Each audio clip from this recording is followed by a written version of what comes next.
Broadcasting live from the backstretch at Saratoga, this is the Handicappers Report. Brought to you by CapitalOTBBet.com, the premier online wagering site in New York State. CapitalOTBBet.com. Sign up today. And the Clubhouse Racebook, 711 Central Avenue, Albany. Make it to the Clubhouse Racebook.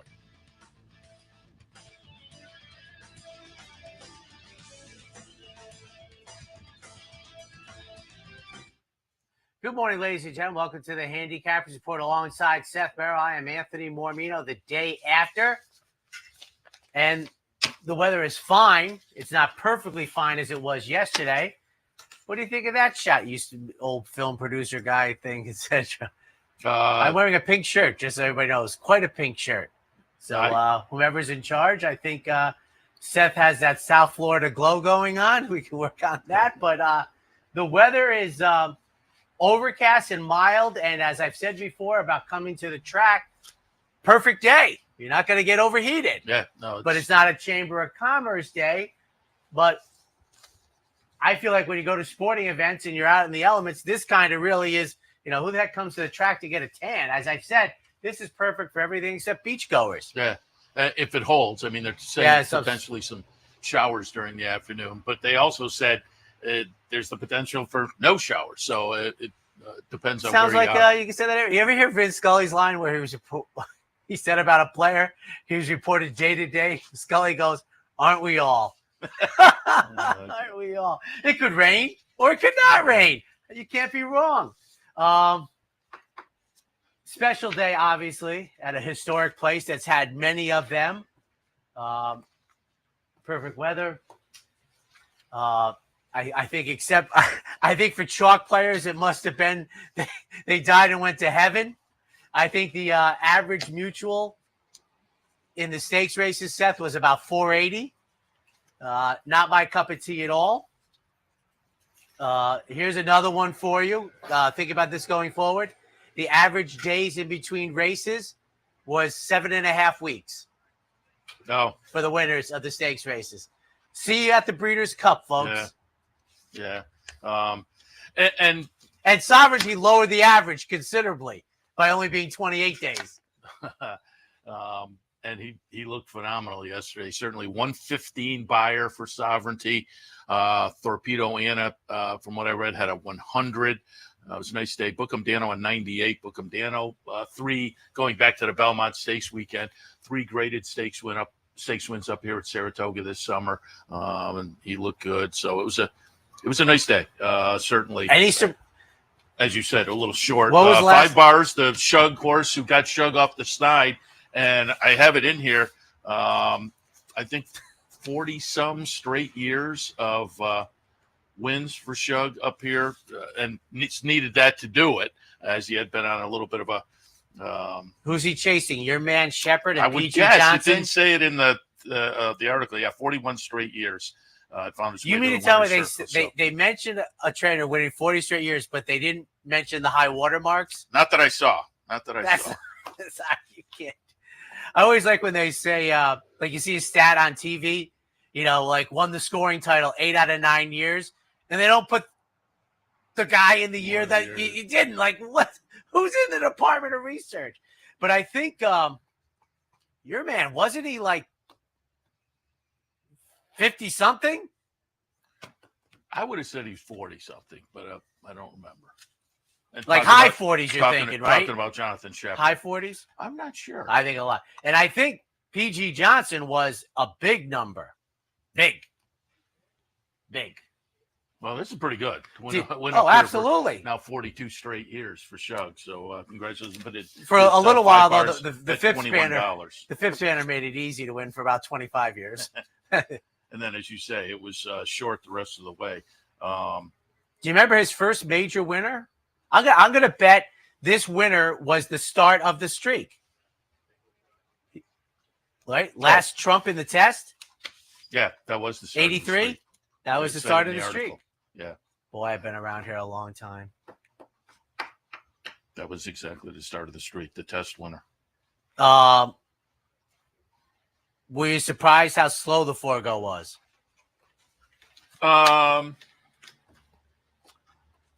I don't know. I mean, to be 4/5 slower than the Phillies. Like I say, That's, 98 Buyer. The Buyer was okay. What Hope Road get? 130? I did not see Hope Roads yet. She ran 4/5 of a second faster than Book of Dano. Yeah. I was trying to look it up, and I ran out of time. The last time the Forgo was 4/5 of a second slower than the Ballerina. Because one of the great things they've done up here for guys and gals who trip notes and speed figures and performance figures, they've run the 7 furlong races all in a row, the grade 1. So it's hard for the track to change very much. And I just my eyeballs popped out how slow the Forgo was. Because you wouldn't think older filly mares could compete with older boys at 7/8 late in the year. So, and I doubt anybody wrote about this, but the 50th anniversary of Wajima winning by 10 lengths. Sovereignty wins by 10 lengths. And was two things I will say as two people that love Sovereignty in the Derby. His effort in the Florida Derby going forward was, just, a masterclass in, the term now. And then his Jim Dandy that people were, I thought the Jim Dandy was the same kind of thing where I didn't expect an explosive effort. And then he got that race under his belt because the high water mark was coming, and Bill Mott winning his first Travers had him trained to the second. It was a tremendous last quarter mile. I mean, kind of like for old people, what you saw Easy Goer set down. The one thing I will say about people, and I think we miss how great Arrogate was. Remember, Arrogate won by 10. He beat Gunrunner. Bracket Buster is not going to be confused with Gunrunner, except by people who are confused. I will say the connections of Bracket Buster were very happy in the winner's circle. And one of them actually said, as good as it gets without winning the race. Yes. And tried to get Vicky Oliver in on Loose on the Lead later, but she was headed out of town first thing. But they were clearly very, very enthusiastic about the second place finish behind. That raised the question, why such a short field when you could have looked at it as if, and this was my problem with the second choice, was it wasn't going to be the right price because he wasn't going to be 4 to 5 if Sovereignty wasn't in it. And now here, I just want to say this. I believe that regular followers of my work would know this. Who do you think was the worst, by far, the worst price of the day? Not even close. Claret Beret, who they made 2 to 1 off a 6 to 1 morning line that probably should have gone up. And that's one of those moments you have to know Mormino is saying, the wave off the aircraft carrier when the plane is coming. And Hope Road was my second choice. That was the worst price. And I've said it before. I've probably said it 3 times this season. To me, price is everything. Everything. It is the only panacea. Field size is close. I saw the price set and I'm like, that is ridiculous. Yeah, it was exasperating for me. I was like, that's, and that's where the days of OTB Live or what Seth does the other 45 weeks of the year when you're live at it. I'd be that guy. I'd have Dino pop up, something from a World War II flight with the guy waving off the plane on the aircraft carrier. No Claret Beret. Hope Road didn't go off as the favorite, though. Yes. Well, but Hope Road, my second choice, was supposed to be that price. It's all Claret Beret is supposed to be 8 to 1 in that field or more. And I'm objective about the horses that I like. 2 to 1 is ridiculous. I said this, Seth, my wife, because our son is making college very affordable. Thank you, Anthony William, whose first day of school and birthday is on Monday. I would have booked up to 10,000 on Claret Beret. My wife was like, 20,000. You think so, huh? I go, well, you saved a lot. We don't need a lot. So yes, I was laughing. I just, and Bob Baffert got his favorite home. I don't know if you've seen the tweet out there, but not a good record with non-favorites for Bob Baffert. I did see that. That's right. I did see that. I think it was Nick Tamero. I think Nick is right. And was the handle like 10 million less?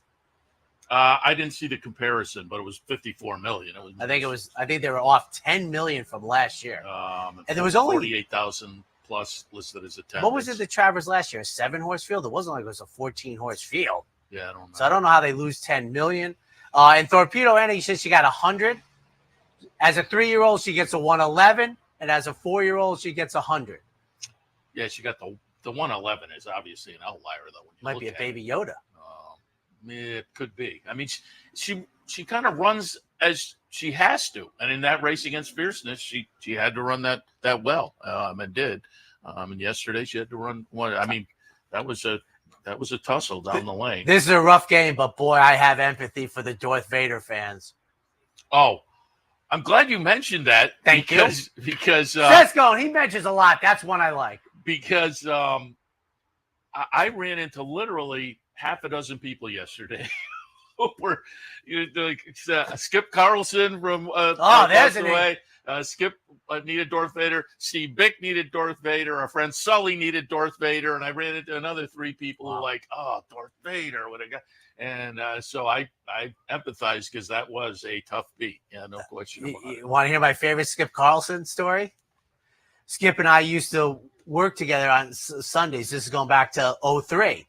So I got married on Saturday, June 21st, and Denise and I were going to our honeymoon in Greece, but we weren't leaving until my sister-in-law was driving us down to New York to go to Greece for our honeymoon. So I did the Handicappers Report, and we're doing it like 20 minutes in and into it, and the guys they didn't tell me anything, but at the end, they put up, congratulations, Denise and me, and Skip's like, "You got married yesterday?" I go, "Yes." He goes, "And you're here?" I go, "My 3 new sister-in-laws are with my wife. I had to get out of the house. We're going to JFK at like 3 in the afternoon." But he was like, "You're working this morning?" I go, "Skip, I'm 40 years old. It's not like I'm a youngster and it's 1950. So yeah, he was flabbergasted that I did the Handicappers Report. The day after is a little unusual, I would say. Well, But if you had the honeymoon all planned and everything. Yeah, I mean, and like I said, we were older. We already, it wasn't like we were at a hotel. But he was just, I worked with Skip for, I don't know, because Skip did the morning line for years when I was a young man, and then we worked together. So it is amazing that, but Darth Vader had put in big efforts before, so I could see that. So I think Seth, I had 4 second-place horses win the stakes races yesterday, because obviously I'm always trying to, beat the favorite. Nearly always. I have had some days like that myself for the horses I've had in second of one, and those are frustrating. Now, can I read off some numbers for you? We're going to play Jeopardy here. 7, 22, 53, 145.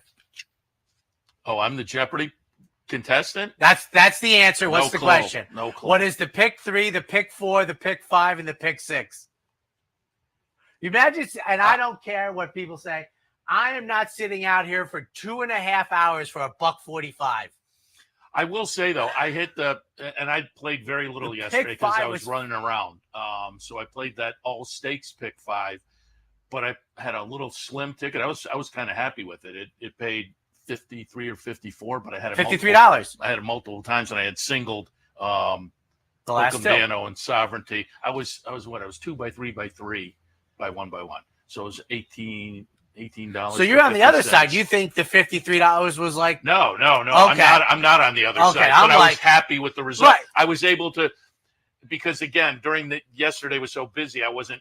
But it gave me a little action during the afternoon, and having put together a very slim ticket, I walked away happy. I made money, but I'm not looking for $54 on a pick 5 by any means. Now, one of the things is funny. You talk about being busy at the Breeders' Cup and all that, because I'm with you. One of the things that I learned, this is long ago when I was doing the media, particularly here and for 13 at that time, and New York City off-track betting, was I made all my bets as soon as the windows opened, because I knew anarchy and fun times and seeing people, because a lot of times Travers Day is like a reunion. You see people, it's an event, and you see people, and I would lose track of time. And my best story here was I was at the Breeders' Cup, and I had a major thought in the Philly and Merrow thing, and Brian Addo was with me. He's like, "You got to bet. The place is packed. And luckily, obviously, I used my phone and it paid for the whole trip. But it's like,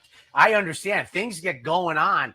That's why my thing was, as soon as the windows opened at 11 o'clock, I walked up, made my bets for the day. And I've said this before. It's like, I might make additional bets where I change my mind, but I understand it's a tough day. It's so much coming at you. Like I say, I had to run around. Because you go down to the winner's circle after all the stakes races, right? And so you're up and down. So I played the pick 5 just so there'd be a little bit of action during that. And again, I was perfectly happy with the result, but that's not what I'm looking for. $22 pick 4. It's just like, I'm just like, and that's where I would really like to see the permutations that were losers, though, to see what was out there. Like, what if Darth Vader wins? Oh, you would have to think. I'd like to know. Either of the last two get upset, Torpedo and you'd have to think the thing balloons up, and a couple of those get upset. It's clearly gonna. 9 favorites yesterday. That kicked it up 37% now for the favorites. So a little out of the typical zone there as far as the favorites.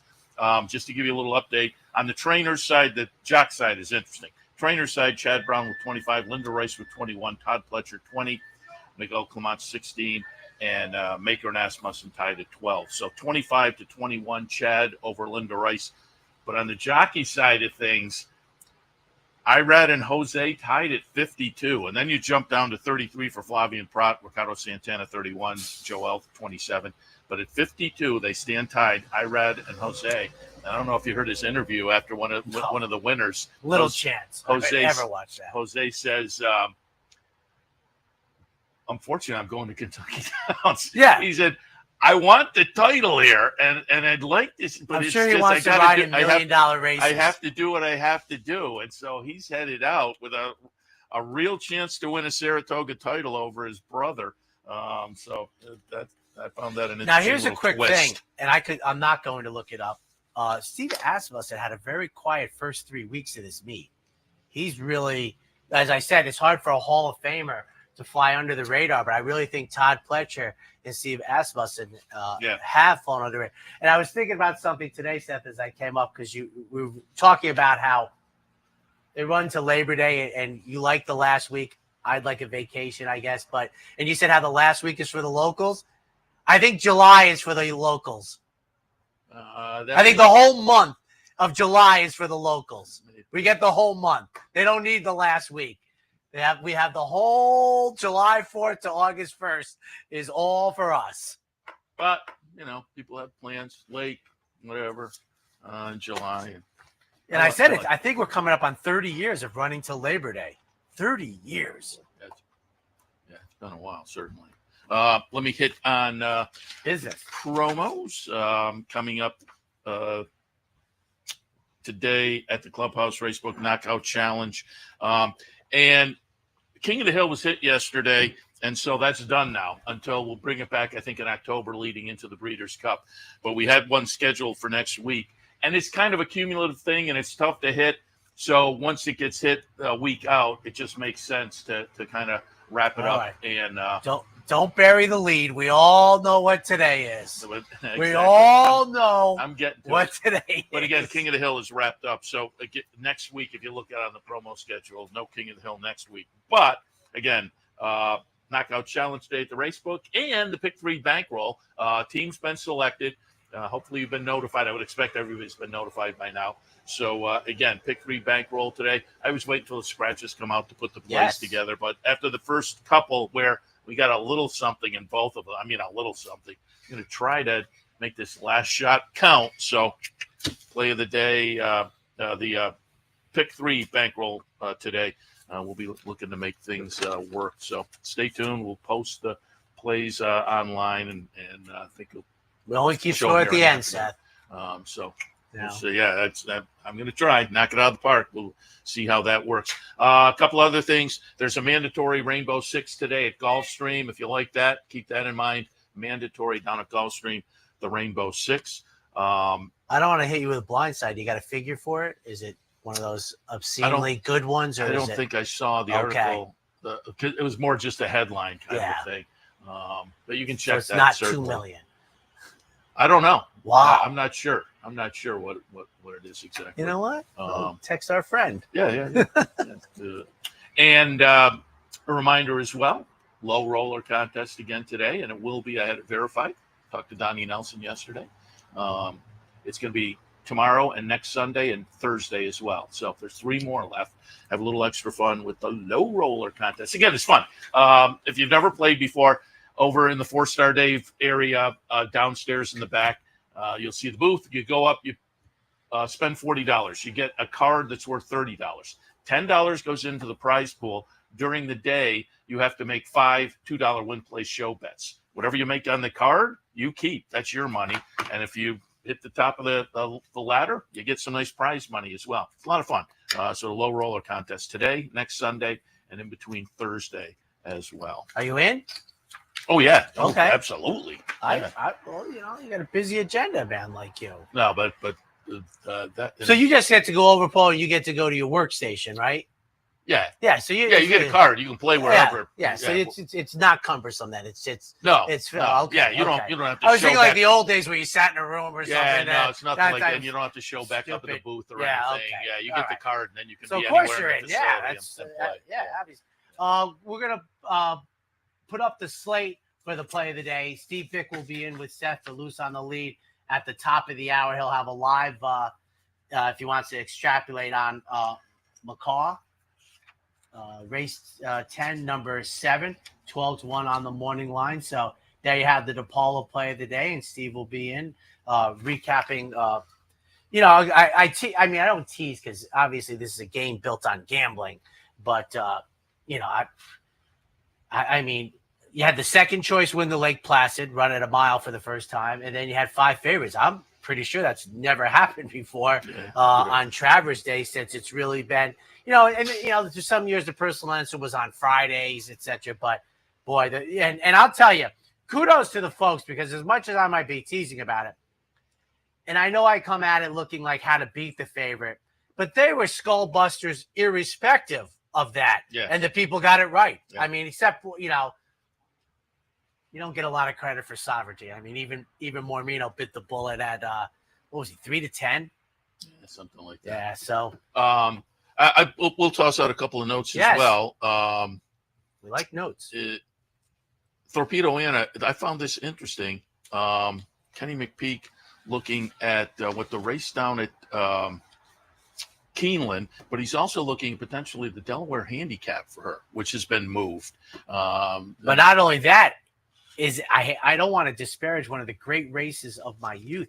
Is it listed now? At best, it's a grade 3. Oh, I don't know. That's a good At question. best, it's a grade 3. I doubt they listed it. I mean, I think there is some politics involved, and that's the big race at Delaware, and you don't want to. But maybe it's probably still big bucks because of the casino. But the article I'm reading has a G1 in parentheses. No. Wait. Okay. G1 before the Spinster, which is the other option, and there is no parentheses before the Delaware Handicap. Yeah. So maybe that ended. And I mean, maybe it's 750,000. Yeah. From the track standpoint. But and he said he's looking at both of them. So, yeah. I mean, it wouldn't surprise me if the Spinster. Wouldn't be surprised me if her gets the next call. stop is Del Mar. Yeah. That, I mean, she's had. although with Kenny, He runs another one. Yeah. Yeah, I could see him being. It would be intriguing. It's going to be very intriguing. Patch Adams, Bookham Dano. I mean, what? I was saying. Well, Bookham Dano, and let me alert you that on Loose on the Lead, we will have Derek Ryan on, Awesome. trainer of Bookham Dano. But he's been kind of adamant, and he said it again yesterday.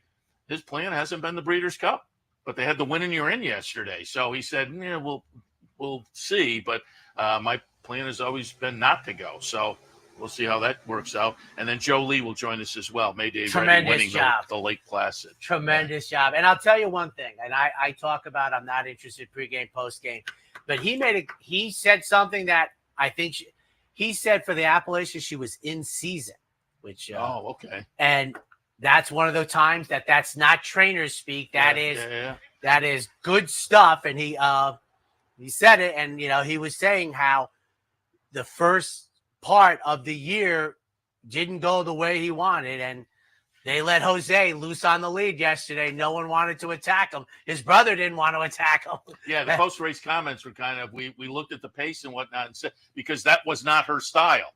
But they looked and got out there and all right. boom, boom, boom. You ready? What a great day. I hope everybody it's hard to want for anything more besides a $7 pick 3. The opener, State Breds, Philly or Mares, maiden special weights, going a mile on the inner. Top of the page, I wrote, this is a puzzle. I went 8, 1, 7, and 5. The 2 entry, I think, is interesting. But that, and you say it often, in a race like this. I don't always do it because even in some races that I think are very competitive, I think the horse that looks like the winner is the one that is the logical winner. But a lot of them are in the ballpark. But this one was so much of a puzzle. Mike Deeney just pulled you in. Exactly. So much of a puzzle. And we have Deeney with a 15-1 shot. I was not going to be sitting on the sidelines if the puzzle was solved by Deeney at $30. So, and this one comes in off a good effort up here. In a maiden 50, now it gets back to maiden special, but I thought that last effort said this horse is in good form right now, seemed to appreciate the stretch out in the third start back, maybe benefits from that one by Vacoma, so it's taken a while to get the win from a win early sire. I'll jump on board at the price, again, in a race where there was just nothing jumping out of me. Sassetti in the second spot, Jim Bond trainee with Jose Ortiz on board off a decent try last time as well. And then Amazing Gracer in the third spot, Kevin Bond trainee, coming off again, one of those races I think can provide a foundation to move forward from. Just really, as I say, a completely evenly matched bunch where you could throw a dart, I think, and do just as well as some serious handicapping. I'll be interested to see if you have a real opinion. But I'm 8, 1, 7, and 5. Our man got back to me in 6 minutes. He's watching. He said they think to be the vicinity of $1 million. And please wait till it's official. Although Brian is I think they're off the turf today. He's saying that. Yeah, because they canceled part of the day. 2 days ago? Yeah, weather considered. I agree with you on two front. I have it wide open, and I like the fact that I said this. Seth was laughing while he's saying being on the bench with Deeney winning. The other part is what I say all the time is I sit by, I try and beat Torpedo Anna, I try and beat other horses. I never look up at the board and go, oh, $4.60. I missed that boat. But a $32 winner goes by. That might take 2 months to recover from, and I can't have that. So I agree with you. Even though if John Smith trained him, I'm not so sure he would have got this. But you can't, and that's you just can't have it. I have the. It 7. wasn't totally to address that. He would have made my mix certainly. Yes, but being a Deeney guy, I'm not sitting on the sideline. Yes, that's exactly right. Amazing Gracer is my pick coming off of the debut at 9 furlongs, which is hard for anybody. I think Amazing Gracer was terrific after, Kevin Bond now from Jimmy Bond. I was surprised to see 8-1 off script for second. Will Walden's runner. Very nice turf debut, third race of the year. And then Night Jasmine, who I made this note, has always raced with blinkers, had only really one good effort. That was 9 furlongs on the turf. Take it off today. Oh, I think that's interesting. Maybe they think Night Jasmine has matured into it. 7-3-2. Race number 2 on Sunday afternoon. We're looking at conditional claimers scheduled on the grass at 5.5. I don't know if you agree. I always think it has a different feel the morning after Traverse Day when you come up. 12, 6, and 8, and I'm on the far outside of the main body. Likely perspective goes out for Al Stahl Jr., who has had he's only run 2 handfuls of horses, but I've known Al a long time. We're about the same age, and I think he's had a good meet. This horse makes the second start since the 29th of May. I like the comeback race. That was entry-level allowance. Now gets in for 35. She's in a mood. Never heard of such a thing. Comes in after a starter allowance race. Won on debut up here last summer in a turf sprint, and then parade ring at a big price for a sharp trainer. 12, 6, 8. That was the right thing to say. You could have gone either way with that one, right? She's in the mood. You went the right direction. I'm married 22 years. It's not an accident, Seth.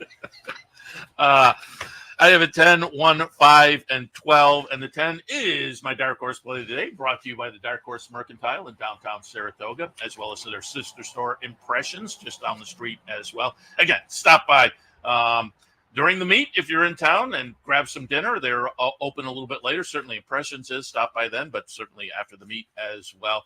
Thanks to Impressions and Dark Horse for sponsoring the Dark Horse play of the day. And again, 10, 1, 5, and 12. And my Dark Horse is Miss Bourbon. Why? I love this class move and have for years. Running in a series of state bred allowance races and then stepping into an open claimer, open conditional claimer, even better on this class move and off some okay tries. Now, last time, maybe not so much, but prior, okay tries against those state bred allowance runners in turf sprints. I think Miss Bourbon is absolutely live this afternoon at a 10-1 morning line. So again, it's the class move that attracts my attention. As I say, over the years, it's been a class move that has been productive for me. We'll see if it can do so again today. Yesterday's Dark Horse, second. We blasted out of the pack and took the lead at about the 8th pole, and I thought we were in a good spot and just could not hold off the favorite late, but at a decent little price. We were in second yesterday. We'll try to improve on it today. Dark Horse play of the day today. Race number 2, horse number 10, Miss Bourbon. Second spot, I'll go with Hugh. Brad Cox trainee, lightly raced, steps down the claiming ladder a little bit, has been in for a tag a couple of times earlier in the career, now comes back in the second start of the season after facing Saltier in the seasonal debut. Hugh is going to be very tough, obviously, and West Loop in the third spot. Close-up finish last time down at Monmouth against fairly similar, you would think. So for me, 10, 1, 5, and 12. On to the third, state bred entry level allowance going 6.5. 6, 1, 3, and 5. Man in Finance goes out for Danny Gargan, Randy Hill and company. Seasonal debut, but did show some promise. And this is the kind I talk about occasionally, that they're lightly raced 2-year-old, and they get a break and come back and they can be improved. Now, I would probably be a little more confident if the break was more April or May as opposed to borderline September. But I do think this horse has the chance to come back with improvement. And what we've seen so far, if we improve on that, I think my Man in Finance becomes a player. Uncle George in the second spot comes in off a nice try last time up at the Finger Lakes, but has run very well on the NYRA circuit as well. So the return to the NYRA circuit in Saratoga off of a good try last time, and numbers overall recently that fit with this bunch. Uncle George in the mix, and Leo's Reward going out for Dave Donk off a close-up miss last time. I think this one's a real player as well. 6, 1, 3, and 5. 4, 2, 6 for me. I echoed. I'm thinking about Seth finding out the number of horses who have made their seasonal debut, because it's just jumping out at me. And there's Math of Finance. It's not a hurdle anymore. So I'm more against that, just 6 to 5. And with a question. The question isn't, first off, it wouldn't be 6 to 5 40 years ago. It wouldn't be possible. But, these layoffs don't matter anymore. There's going to be far more horses win off 200-day layoffs or more, Seth, than win off of 15 days or fewer, maybe even 21 days or fewer. But I just took a shot Roofer in here. I'm okay with the first try against winners. Yes, it took 9 races to break the maiden, but was good with on July 26th, I thought, and going to get a price in here against Man in Finance. I did try and slide Chief Liam in here at a big price for Ken McPeak. And then Math in Finance gets Lasix today. The horse to beat, 4, 2, 6. And Man in Finance also, off these layups, I also see if the workouts are saying we're coming back, and that the workouts are seeming to indicate horse will be on his toes. So, all right, we'll take a break. And when we come back, more from the Sunday card. Stay tuned. For more than 4 generations, Bruce Cerrone and his family have continued the 103-year tradition of delighting their local following and faithful summer crowd with the finest authentic Italian recipes. Classic Italian dishes made with the freshest ingredients, served in a home-like setting. Some things have changed in the last 103 years, but not Pinnell's commitment to the finest in Italian cuisine. Pinnell's Italian Restaurant, a Saratoga tradition since 1922. 284 Jefferson Street, just minutes from the track. The only thing better than watching the races is watching your own racehorse. With nearly 20 years experience in the racing industry, Bonaventure Stables' share-based ownership program enables everyday fans to become part owner of a thoroughbred for far less than you might think, with all the ownership perks at Saratoga, Belmont, Aqueduct, and other great tracks. Experience the thrill and lifestyle of owning your own thoroughbred racehorse. Learn more at bonaventurestables.com. Want to get your career in horse racing off to a fast start? Well, the University of Arizona's Racetrack Industry Program is your winning ticket. The Racetrack Industry Program has served as a springboard to some of the industry's most successful individuals, with a proven track record of job placement right out of college. If you want to earn a degree in the exciting horse racing industry, the Racetrack Industry Program can put you in the winner's circle. Welcome back to the Handicappers Report, live from our Clear Court location, where we will have, including today, seven more days. Only one flooding so far. Yeah, but it was a bad one. Yeah. No, that was it was newsworthy. That's right. It's news. Some knucklehead thought, I'll drive through that, and didn't quite do it successfully. But they have the barrel up today. I was wondering why that was up, because there's nothing. No, reason it's been so dry. And we're talking about the Clare Court is right behind us, and there's a tunnel that goes under Clare Court. And if it rains, it's the don't go through point. the tunnel. I guess, yeah. That's a hint. Fourth race coming up. Optional claimer, non-winners are one other than. They're on the grass at 1 mile and 3/8. And I've said, man, I love the 3-turn turf races here. And the reason it's less applicable because they run at Aqueduct, etc. But usually the idea is at Belmont, there's nothing 3 turns, and it's a much different athletic race, in my opinion. I think post position does matter. I love them. But I didn't come up with Fleetingly is the favorite at 3-1. I mean, I'm 1-3-5. Is it Alimara? I think is off of the last race. I like very much. It's the third race in a cycle. Third, really forget the conditions. And it's really, consecutive at this effort. That was 1 mile and 3/16 for such at the top of the stretch. I think the Gray Gatsby, who was a good European runner years ago, is going to enjoy the added ground. Fleetingly, Chad Brown's other runner, the offspring of Justify, last time on turf, broke the maiden. And for third, one of the few, I think there's 2 3-year-old fillies in this race, the 3 and the 4. I have the 3, 1-3-5. I have it 5, 2, 1, and 4. I put Fleetingly on top. Chad Brown runner going out for John Stewart's Resolute Racing. Second place finish last time when, stepping against limited winners for the first time. The maiden breaker 2 back was pretty good. And then again, ran well to get experience at this level. Jose Ortiz jumps on board. I think we stand the possibility of benefiting from that last start. Got a little experience, moves forward. Sakaya in the second spot. I'll draw a line through the last race. I think this horse is better than that. And the first couple since arriving from Europe were okay, relatively speaking. Now drops in for the tag. I'll look for a better performance. And then Alamara in the third spot, another Chad Brown trainee. Third start back off a little bit of a layoff these days. Again, April to June, not much, but the couple of numbers fired so far were okay. The race 2 back was pretty good, and I'll look for us to get closer to that. Had some trouble last time in the fourth. 5, 2, 1, and 4. On to the fifth race, State Breds. Maiden claimers in for 50, dashing 5.5 on the turf.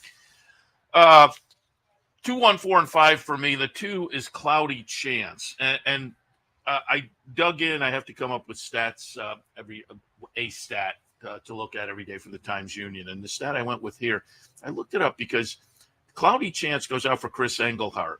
And the horse is going maiden special weight to maiden claiming. And the Daily Racing Form trainer stat line shows a 0 for 7. Limited sample, but 0 for 7, making that class move. But I went and dug into Formulator and went a little deeper. Last 3 years, maiden special weight to maiden claiming. And I think these Daily Racing Form stats, are they a year and a half, a couple of years? whatever it is. I thought there were 5. I don't think they are. Okay, maybe 3. I thought they were 1.5. 1.5. That's what I thought. But Okay. anyway, I went back 3, and they may have parsed it out differently. Daily Racing Form may be strictly made. You've never been in a maiden claimer. Maybe that racing form was you could bounce back and forth, but your last race was a maiden special. Either way, he was 4 for 32 the last 3 years, going maiden special weight to maiden claiming 13%. But he was in the money 50% of the time, 16 for 32. So I thought that was an interesting stat, given the 0 you saw there. I'm not letting that scare me away, having delved a little deeper in there. So I'll put Cloudy Chance on top at a price. The 1 entry, 5 dozen roses, and the 1A. I put the 1A in there. It's entered main track only. I have the 1A in there because I used it in the Times Union in case there was rain. But on the turf, it's solely the 5 dozen roses, who comes in with a good try last time for Linda Rice, moves up a little bit. I like the confident move up off a good try. And then Getatiz in the 3rd spot. Jim Bond trainee that I think is better than the record so far, which includes a try in this company last time that was a 7th place by 5. Had a little trouble in there, though. I'm going to give this one another chance. As I say, it just has the look of a horse. It's only the 2nd start of the season, but has the look of a runner that maybe is better than what we've seen so far as the record. I have a 2, 1, 4, and 5. Now, we might have 2 horses that match up there, but we have separate 15-1 morning line shots on top. I think that's the lead here, folks. Not the fact, they kind of agree. No, Seth has Cloudy Chance at 15-1 on top, who I have underneath. I have Frog Hollow Summer 15-1. Now, I want to preface this. I've had 3 kooky ideas so far, and they've all been terrible. One drifted up to 53-1 and ran last in the Yadu the other day. But Joe, I only need one like every other summer to be way ahead. And they're taking blinkers off now. Complete supposition on my part with Carlos Martin. The horse with blinkers has shown a completely different running style of late. And I think that Carlos might just think she can do it on her own. And maybe she can do it on her own and relax. So I am 8-2-1 in the 5th. All right, race number 6 this afternoon. We're looking at allowance non-winners of 1 other than runners. 6.5 furlongs is the trip. 5-7-1, folks, for me. And, I said it, Steve asked what's his number. I think the first 3 weeks, if you parse it out, the first 3 and since then, so, that's basically the first half. I thought he was very quiet, and he has been gangbusters. Since then, this runner makes the first start since wintertime down at the fairgrounds. For second, I have number 7, Single Mindedness for Chad Brown. A repeat of the last race might be good enough because improved off of the Monmouth Maiden Breaker considerably. And then Fort Nelson for 3rd, who is one, he's going to be the favorite. But this is a 3rd place selection by me that could be, taking on winners for the first time. Might be the horse to beat. 5-7-1.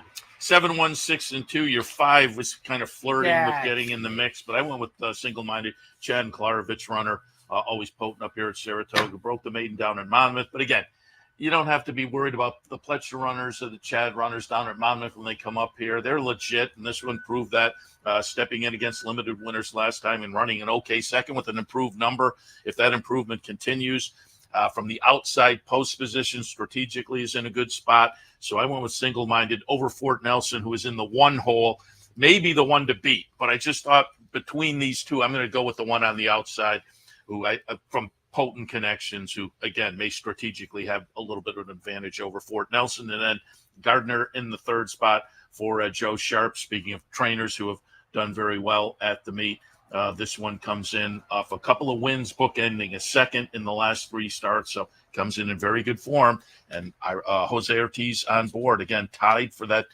jock title at this point. I have it 7-1, 6 and 2. And before we go to break, is he going to be there the whole week? Did he indicate, or the whole meet? That's what it sounded like. Because if that's the case, you can't win. Yeah. I mean, they have these. I use this not in the pejorative sense. they have these bizarre conditions for $1 million races. And if they live up to those conditions, there's like 8 of them. Yeah. And it's a lot to deal with Kentucky. Yes, yeah, you got to look at it. But back in the day, we would get down to the last week or so, and there would be 2 or 3 jocks vying for it. And it was a real decision whether they would take the day off to go to the Pennsylvania Derby. Right. Yep. Pennsylvania Derby on Labor Day. Get the one day. That was a real decision. Yeah, I remember those. For Jose to kind of take multiple days, it like I say that. You could tell the way he was talking. It was really like, man, I would like to see. You go home to the dinner table and you explain to your spouse, well, what do they give you for winning the riding title? Nothing. What do they give you for winning $1 million race? About $60,000. Get your butt down there. We'll be right back. It only takes one upset to make history, and now you can be part of Saratoga's long tradition at the Dark Horse Mercantile. The Dark Horse Mercantile offers a carefully curated selection of clothing, gifts, and home decor, from one-of-a-kind vintage racing memorabilia to select brands like Barber and Under Armour, as well as exclusive Dark Horse branded merchandise. So celebrate the Dark Horse in all of us at the Dark Horse Mercantile, downtown Saratoga, where the smart bet is always the Dark Horse. A day at the track isn't complete without a night at the Horseshoe. Great food, hot music, and cold drinks. So why go downtown when all the action's just across from the track? The Horseshoe Inn at the corner of Nelson and Gridley.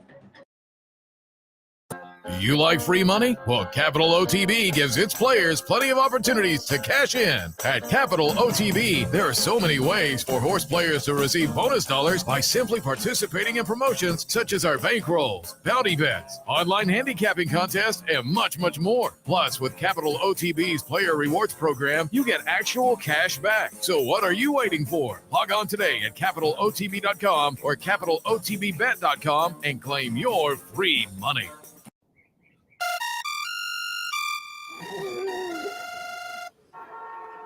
Come on. I want sales reports on my desk by Monday. Whoops, my bad. Love racing? RTN brings you every live simulcast on your home television, plus live video streaming and race replays on your PC and mobile devices. To order, visit rtn.tv. RTN, a breed apart. Welcome back. Race number 7. Maiden Claimers in for 50, going a mile on the turf. 964. And I will say we have talked about social life, and I took a picture here. I was holding my breath. I was like, this I could took be a picture here yesterday as I left in my car. The lights were on over there, yes, so I wrote. One of my favorite pictures in sports. Okay, what's the deal? Downtown Saratoga or home? And I eventually chose home because I'd been out the previous 3 nights. We know. I'd love to know what Saratoga was. But Scott Wyckoff, a Baltimore guy, says, no, it's downtown for iced teas at Barclays, then on to Metro. And he said, no, that was a few years ago.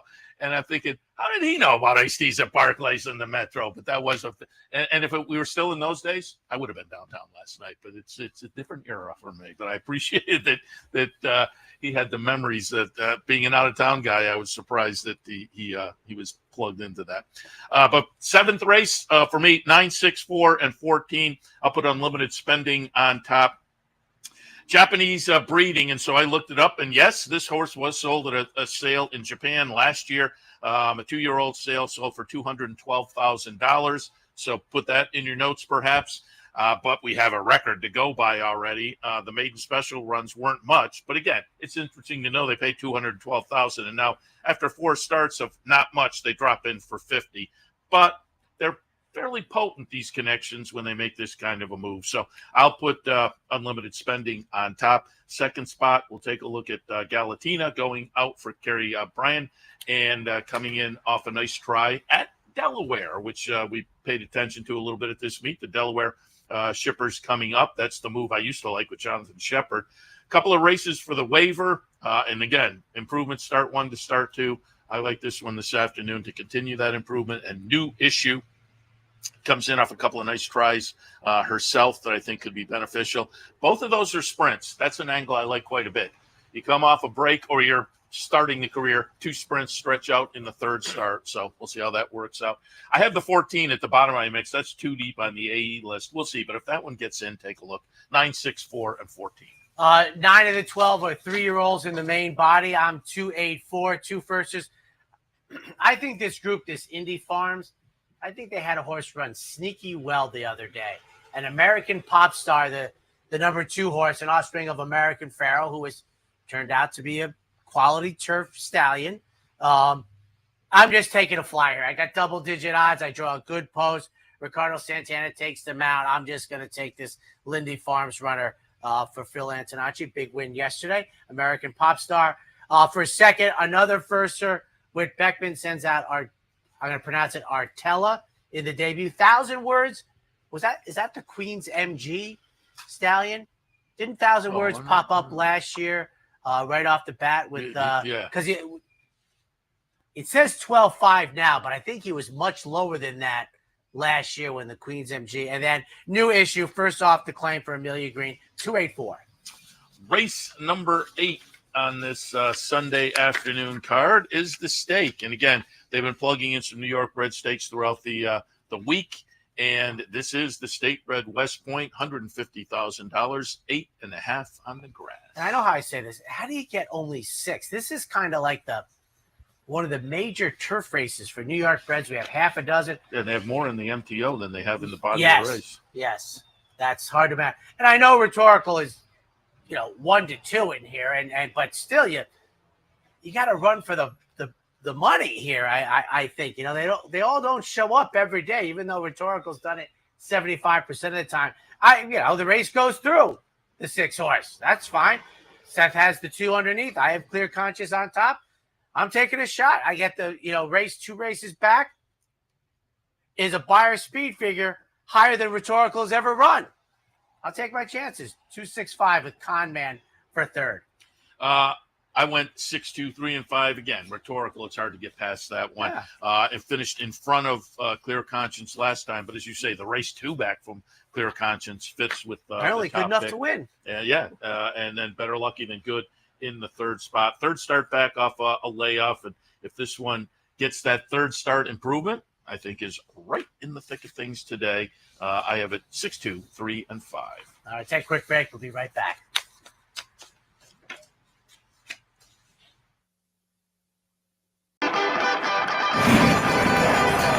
Want to get your career in horse racing off to a fast start? Well, the University of Arizona's Racetrack Industry Program is your winning ticket. The Racetrack Industry Program has served as a springboard to some of the industry's most successful individuals, with a proven track record of job placement right out of college.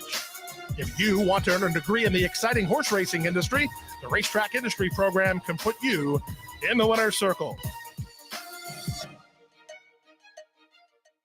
For more than 4 generations, Bruce Cerrone and his family have continued the 103-year tradition of delighting their local following and faithful summer crowd with the finest authentic Italian recipes. Classic Italian dishes made with the freshest ingredients, served in a home-like setting. Some things have changed in the last 103 years, but not Pinnell's commitment to the finest in Italian cuisine.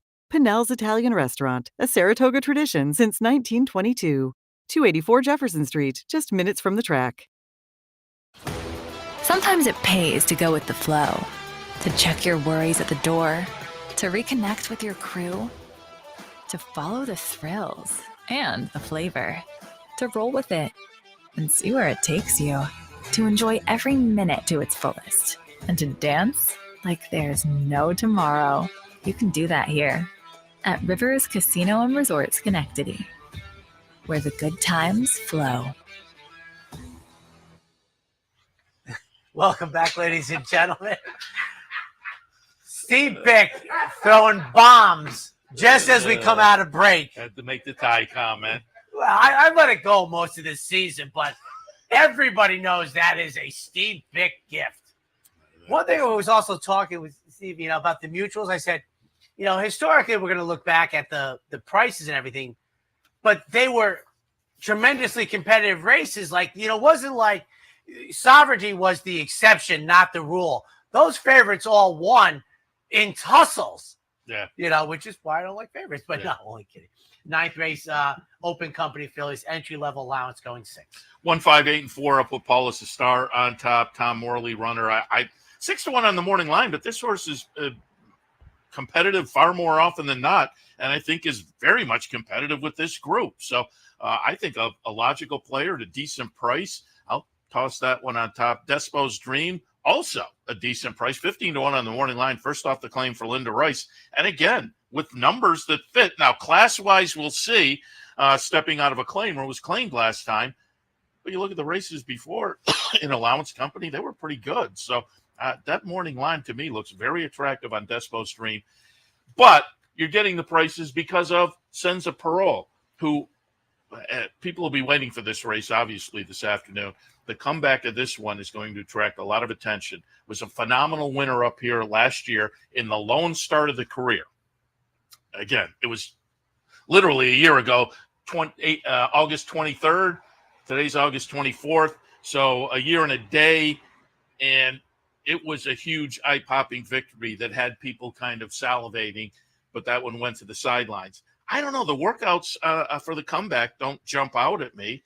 Long layoff. I'll take a little bit of a pop against Senza Parole this afternoon. I have it 1, 5, 8, and 4. Because, I mean, I'm 1-8-4. I mean, she could win by 7 again. Yeah, I mean, absolutely. This barn, the layoffs, but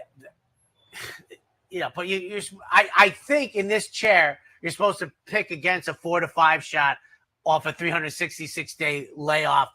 Now, you also again, have with to, workouts that right, aren't really and you saying also have to anything. think if she's back healthy, and I believe that she is, there's a goal down the road that's majorly important. So I took a shot with Paul Star also underneath. And Seth makes a great point. You're getting all the prices on these horses because of Senza Parole, which, is, she's, this is what, you debut at 90. I think people know my thoughts on that nowadays, but, she could have a nice, quick little 3-year-old season. That might be good. Yeah. 10th and final today.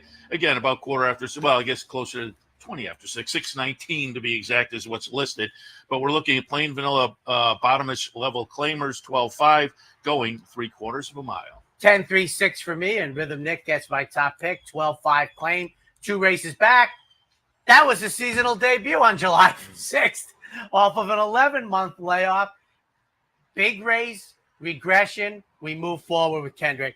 For second, Take Charges, Smiling for all college basketball fans. Moves into the Rob Atras barn off of a good effort earlier in the month. And then the 6th, Tetsu Fernando Abreu sends out 10-3-6 in the finale. I have Take Charges, Smiling in the 4th spot, but I'll just note, since you mentioned the basketball reference, in pickup basketball, you don't take Charges, Smiling, because you don't get the call anyway. Well, you don't set up for the charge. There's no reward. Yeah, exactly. You don't step in because you never get it. 6, 1, 10, and 3 for me. I'll put Tetsu on top. Comes in decent form. There was nothing standing out in this race to me, but Jose Ortiz on board. Nice little third last time against Similar. I'll land there, but again, tepidly.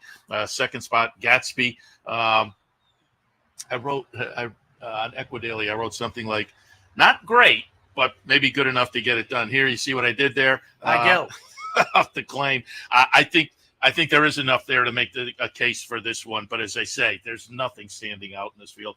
And then Rhythm Nick in the 3rd spot drops back down to the level of the claim, which you think is the proper level. 6, 1, 10, and 3. I think it's maybe one of the very few times, if not only, that the remake was, in my opinion, about 90% as good as the original. I thought they did. And I went in waiting to cast aspersions at Leo DiCaprio's remake of it.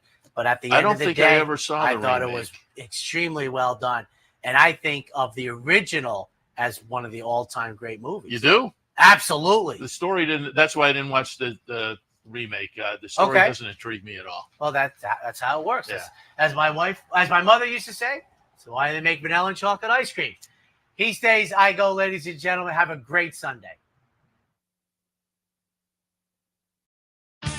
This has been the Handicappers Report, brought to you by CapitalOTBBet.com, the premier online wagering site in New York State. CapitalOTBBet.com. Sign up today. And the Clubhouse Racebook, 711 Central Avenue, Albany. Make it to the Clubhouse Racebook.